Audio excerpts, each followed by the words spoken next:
மதார் பத்ருதீன் என்று அழைக்கப்படுகிற இந்த முஸ்தபா ஒருவேளை இந்த பக்கம் இல்லாமல் அந்த பக்கம் இருந்திருந்தா அதிமுக கூட கூட்டணி வச்சோ இல்லை திமுக கூட கூட்டணி வச்சோ அங்கே சீட்டு கொடுத்துருக்க மாட்டாங்க. ஒரு சீட்டு கொடுத்துருந்தாங்க அப்படின்னு ஜெயிச்சு அந்த பக்கம் மேலே இருந்தால் என்ன பேசியிருப்பார் தெரியுமா? இஸ்லாமிய சமூகத்து என்னுடைய சமூகத்தை துப்பாக்கி படத்தில் அசிங்கமாக பேசினவர் இவருக்கு அவர் சார் வெளியே கூட சொல்ல முடியல. கடைசி பீஸ்ட் படத்தில் தீவிரவாதியை சித்திரவதை அப்படின்னா எழுதிருப்பார். 1999 என்னை பார்த்து என் சமுதாயத்தை பார்த்து இஸ்லாமிய மக்கள் எவ்வளவு பாதிக்கப்பட்டிருப்பாங்க. என் உணர்வை பேசுறேன்.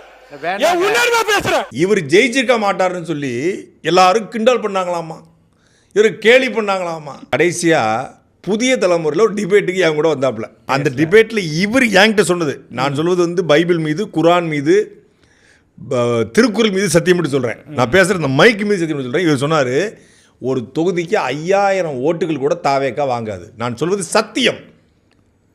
அவர் உண்மையிலே இஸ்லாமியராக இருந்தால், அவர் உண்மையிலே குரான் படிப்பவராக இருந்தால் இந்த வார்த்தை சொல்லலை. துறைமுறை இன்னும் சொல்ல மறுக்க சொல்லுங்க பார்ப்போம். குரான் மீது சத்தியம் மட்டும் மறுக்கணும். அதை 5000 ஓட்டு கூட தமிழ்நாட்டை தாவேக்கா வாங்காது. பாளையங்கோட்டை தொகுதியில் 4000 ஓட்டு கூட வாங்காது என்று என்கிட்ட சொன்னார். அண்ணே அது மட்டும் இல்லை, ஆனால் லைட்டெல்லாம் அடிக்காதீங்கண்ணே, வச்சு வெளுத்துருங்கண்ணே அப்படின்னாரு. ஒரு வாரத்தை சீட்டு கொடுத்துட்டாங்க.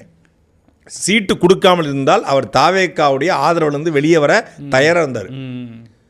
அந்த நேரத்தில் ஊடகத்தில் பேசின எல்லாருக்கும் தெரியும், ஈவன் இடுமான காலத்திலேருந்து எல்லாருக்கும் போய் பார்க்குற அத்தனை பற்றியும் தாவேக்காவை விட்டுறாதீங்க, டிவிக்கே விட்டுறாதீங்கன்னு சொன்ன நபர் இந்த முஸ்தபா. இன்றைக்கி ஜெயிச்சதுனால நான் இதை சொல்லக்கூடாதுன்னு நினச்சேன். தனிப்பட்ட உரையாடல பொதுவாக நம்ம சொல்ல மாட்டோம். ஆனால் நீலி கண்ணீர் வடிக்கக்கூடாது.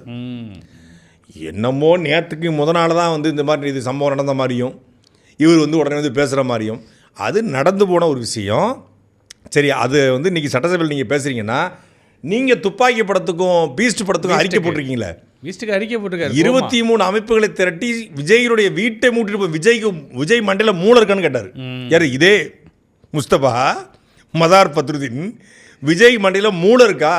கமலஹாசனுக்கு தான் மூளை இல்லை, விஸ்வரூபம் எடுக்காரு. விஜய்க்குன்னு மூளை இருக்கா? விஜய் ஒரு இஸ்லாமிய விரோதி, இஸ்லாமிய வெறுப்புகளை சம்பாதித்து கொண்டவர். ஹீரோவுக்கும் சொந்த அறிவு இருக்கா இல்லையா? அப்படி ஒரு காட்சியை வைக்க அவருக்கு என்ன சார் உள்நோக்கம்? அப்ப துப்பாக்கில ஏன் சார் வச்சார் அவரு?